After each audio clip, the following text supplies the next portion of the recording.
वृत्तियाँ और प्रमा। सुभाषित संग्रह 18वां खंड। आज का आलोच्य विषय है वृत्तियाँ और प्रमा। जैसा कि तुम जानते हो, वृत्तियाँ दो प्रकार की होती हैं, समवृत्ति और प्रवृत्ति, इंट्रोवर्सल प्रोपेंसिटीज और एक्सट्रोवर्सल प्रोपेंसिटीज। वृत्ति क्या है? समवृत्ति के संबंध में मन किसी भी आध्यात्मिक आभोग, किसी मानसाध्यात्मिक आभोग अथवा कुछ मामलों में किसी उन्नत मानसिक आभोग की ओर चलता है और मन का यह प्रवाह मन की विभिन्न धाराओं और मानसाध्यात्मिक देह के द्वारा प्रवाहित होता है, किंतु अंतिम लक्ष्य हमेशा आध्यात्मिक रहता है। यद्यपि अप्रकट रूप में यह मानसाध्यात्मिक अथवा मानसिक भी हो सकता है। मन का प्रवाह जब सूक्ष्मता की ओर अग्रसर होता है, उस समय आभोग जितना ही सूक्ष्म होगा, वृत्तियों का परिष्कार उतना ही अधिक होता जाएगा। आभोग जितना ही सूक्ष्म होगा, वृत्तियाँ उतनी ही ऊर्ध्वगामी होगी। बहिर्मुखी वृत्तियों के प्रसंग में मन का प्रवाह जड़ मानसिकता, मनोभौतिक अथवा भौतिक आभोग की तरफ होता है और मन अथवा मनोभौतिक देह का प्रवाह स्थूल मन अथवा स्थूल मनोभौतिक देह को विभिन्न धाराओं के द्वारा प्रवाहित होना पड़ता है। अतः वृत्तियों का अर्थ सिर्फ भौतिक अथवा मनोभौतिक वृत्तियां ही नहीं होती हैं, बल्कि मानसिक और मनोआध्यात्मिक वृत्तियां भी होती हैं। किंतु यह अवश्य ही स्मरण रखना चाहिए कि आध्यात्मिकता के क्षेत्र में कोई वृत्ति नहीं रहती है। अनुमन में प्रवृत्ति और समवृत्ति दोनों वृत्तियां रहती हैं, किंतु भूमा सत्ता में सिर्फ समवृत्ति रहती है, प्रवृत्ति नहीं। प्रवृत्ति में वृत्तियों का प्रवाह हमेशा बहिर्मुख होता है और चूंकि भूमा मन के बाहर कुछ भी नहीं है, इसलिए वहाँ वृत्ति की बहिर्मुखी धारा का कोई प्रश्न ही नहीं उठता है। वहाँ वृत्तियों की धारा का प्रवाह हमेशा आंतरिक होता है। सारा प्रवाह भूमा मानस के अंदर ही है। अतः परम पुरुष के लिए सारी वृत्तियां अंतर्मुखी हैं। यहाँ तक कि यह व्यक्त पांच भौतिक जगत भूमा मानस की संरचना के अंदर ही है। इसी कारण इस जगत के प्रति जो विमुख नहीं है, उन्होंने इस जगत की दार्शनिक व्याख्या में जगत को समवृत्ति बोधि चित्त कहा है। अनुमन और भूमा मन दोनों में ही अनेकों वृत्तियां हैं, किंतु मुख्य रूप से यह 50 वर्गों के अंतर्गत आता है और सभी 50 वर्गों की अंतर्मुखी और बहिर्मुखी गतिधारा है। अतः 50 गुना 2 बराबर 100 और यह 100 वृत्तियां 10 दिशाओं में गमन करती हैं। अतः 100 गुना 10 बराबर 1000। इसलिए कहा जाता है कि वृत्तियों की संख्या अथवा वृत्तियों का उत्सरण, विकास और प्रवाह 1000 है और इसका नियंत्रण मानव शरीर में सहस्त्रार चक्र द्वारा होता है और सहस्त्रार चक्र का नियंत्रक बिंदु जब कुशाग्र हो जाता है, तब वह परम पुरुष को स्पर्श करता है। यह अवस्था संपूर्णतः मानसिक संतुलन की अवस्था है, निवृत्ति की अवस्था है। यह निवृत्ति प्रवृत्ति और समवृत्ति की रजत रेखा है। प्रमा क्या है? प्रमा मन की संतुलित अवस्था है। मानसिक क्षेत्र में भारसाम्य, इक्विलिब्रियम और मानस धातु में गुण साम्य, इक्विपोज की अवस्था है।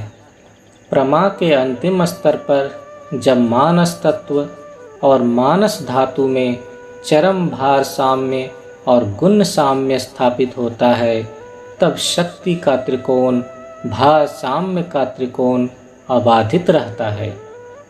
अब जैसा कि पहले मैंने कहा, बहिर्मुखी वृत्तियां स्थूल वस्तु की ओर भागती हैं और अंतर्मुखी वृत्तियां सूक्ष्म सत्ता की ओर चलती हैं। इन बहिर्मुखी वृत्तियों के फलस्वरूप मनुष्य और अन्य प्राणी पृथ्वी से अपना संबंध बनाए रखते हैं। बहिर्मुखी वृत्तियों का अस्तित्व नहीं रहने पर कोई भी जीवित प्राणी इस पृथ्वी पर उचित रूप से अस्तित्वमान नहीं रह सकता और अंतर्मुखी वृत्तियों के अभाव में उसकी सारी मानसिक सत्ता नस्यात हो जाती है। मानसिक प्रवाह यदि ऊर्ध्वमुखी दिशा में अस्तित्व के सूक्ष्म स्तरों की ओर प्रवाहित नहीं हो सकती है, तब अंततः मन क्रमशः पत्थर अथवा लोहे के समान स्थूलीकृत हो सकता है। मानवता का सभी अर्थबोध, सभी सुरुचि बोध और नांदनिक अभिरुचि चूर चूर हो जाती है। संपूर्ण मानव अस्तित्व ही ध्वंस होकर जड़ता की नींव में समा जाता है। इसलिए वे दार्शनिक जो जड़वाद का प्रचार करते हैं, वे वास्तव में मानव जाति को गुमराह करते हैं। मनुष्यों में बहिर्मुखी वृत्तियों को प्रेरित कर वे उसे जड़ वस्तुओं की ओर प्रेरित करते हैं।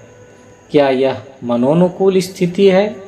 बिल्कुल नहीं, क्योंकि यहाँ निवृत्ति की कोई गुंजाइश नहीं है, इसलिए कोई संतुलन ही नहीं है। मनुष्य क्रमशः जड़, पत्थर, मिट्टी आदि के साथ अपनी पहचान बना लेता है। दार्शनिक शब्दावली में इसे प्रकृति लीन अवस्था कहते हैं, अर्थात वह प्रकृति के साथ एक हो जाता है।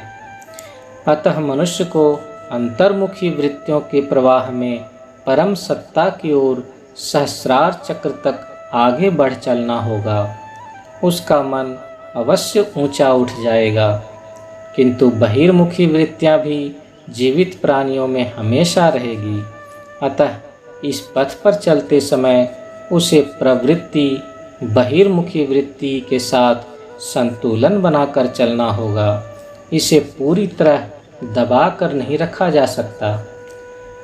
अंतर्मुखी वृत्तियों के पथ पर भी कई तरह की बाधाएं हैं और ये बाधाएं मानव मन में असहजता पैदा कर देती हैं। अतः मनुष्य को इन बाधाओं, जिसे पाश और रिपु कहते हैं, के साथ संघर्ष करते हुए साथ साथ परम पुरुष की ओर बढ़ चलना होगा। इस संघर्ष के फलस्वरूप मनुष्य निवृत्ति के परम आनंद में प्रतिष्ठित हो जाता है और जब वे सहस्रार चक्र के उच्चतम चक्र पर कुशाग्र बिंदु को प्राप्त कर लेते हैं, तब वे मानव जीवन के परम लक्ष्य को प्राप्त कर लेते हैं। तब मनुष्य मनुष्य नहीं रह जाता है, वह मनुष्य रूप में देवता हो जाता है। यह परम आनंद सभी के लिए और प्रत्येक के लिए संभव है। इसके लिए सिर्फ प्रयास, निष्ठा और निरंतर आध्यात्मिक साधना की जरूरत है और इसके साथ परम पुरुष की कण मात्र कृपा की जरूरत है।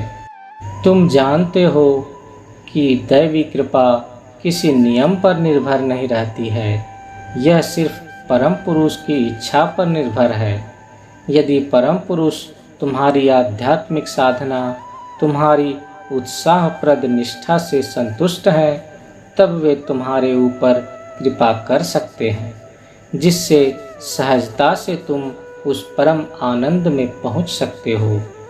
किंतु यदि वे कृपा नहीं करते हैं, तब तुम सिद्धांत में भले ही लक्ष्य को प्राप्त कर सकते हो, किंतु व्यावहारिक रूप में वह अप्राप्त ही रहेगा। अतः लक्ष्य पर पहुंचने के लिए प्रत्येक को उनकी कृपा प्राप्त करनी ही होगी। हम कहते हैं कि आध्यात्मिक प्रगति पॉजिटिव माइक्रोबायोटा के प्रयोग से प्रभावी होता है, किंतु वास्तव में पॉजिटिव माइक्रोबायोटा कुछ नहीं है, केवल परम पुरुष की कृपा ही है। मनुष्य पुण्य कर्म करें, ध्यान करें, पीड़ित मानवता की सेवा करें और बदले में वे उनकी कृपा प्राप्त करेंगे। उनकी कृपा से वे निश्चय ही अपने लक्ष्य को प्राप्त कर लेंगे। तब उनकी सारी अंतर्मुखी और बहिर्मुखी वृत्तियां निवृत्ति की संतुलित अवस्था प्राप्त कर लेंगी। सिर्फ मनुष्य ही नहीं बल्कि पशु और पेड़ पौधे भी उनकी कृपा से इस उच्चतम लक्ष्य को प्राप्त कर लेंगे। उनकी कृपा से असंभव क्या है, सभी कुछ संभव है। मनुष्य उनकी कृपा की मांग नहीं कर सकते हैं, ज़्यादा से ज़्यादा वे उनकी कृपा के लिए उनसे प्रार्थना कर सकते हैं। कहा गया है, ब्रह्म कृपा ही केवलम, गुरु कृपा ही केवलम। ब्रह्म की कृपा और गुरु की कृपा ही सब कुछ है। महद कृपैव भगवत कृपाले साध्वा। परम पुरुष की थोड़ी सी कृपा की ही आवश्यकता है, बहुत नहीं बल्कि बहुत थोड़ी सी भूमा कृपा बहुत है। तुम्हें यह हमेशा स्मरण रखना चाहिए कि तुम साधारण परिवार के नहीं, तुम साधारण वंश परंपरा के नहीं हो। जो परमपिता के पुत्र और पुत्रियां हैं, वे निश्चय ही साधारण वंश परंपरा से नहीं हो सकते। परम पुरुष से तुम्हारा व्यक्तिगत संबंध के कारण तुम उनसे कह सकते हो, हे परम पुरुष, तुम मुझे अच्छी तरह जानते हो, अतः यदि तुम उचित समझते हो तब तुम मुझ पर कृपा कर सकते हो, किंतु यह तुम्हारी इच्छा पर निर्भर है। निश्चय ही परम पुरुष को अपनी संतान से स्नेह है। वे निश्चय ही चाहते हैं कि उनके बेटे और बेटियां अपने उच्चतम लक्ष्य को प्राप्त करें और परम आनंद में पहुंचकर मनुष्य जितना भी आनंद प्राप्त कर सकेंगे, मैं जानता हूँ कि वह परम पुरुष के मन में है। आनंद और ज़्यादा मिलेगा। तुम सभी की जय हो। धर्म महाचक्र 1 जनवरी 1988 आनंद नगर। श्री श्री आनंद मूर्ति जी। परमपिता बाबा की जय।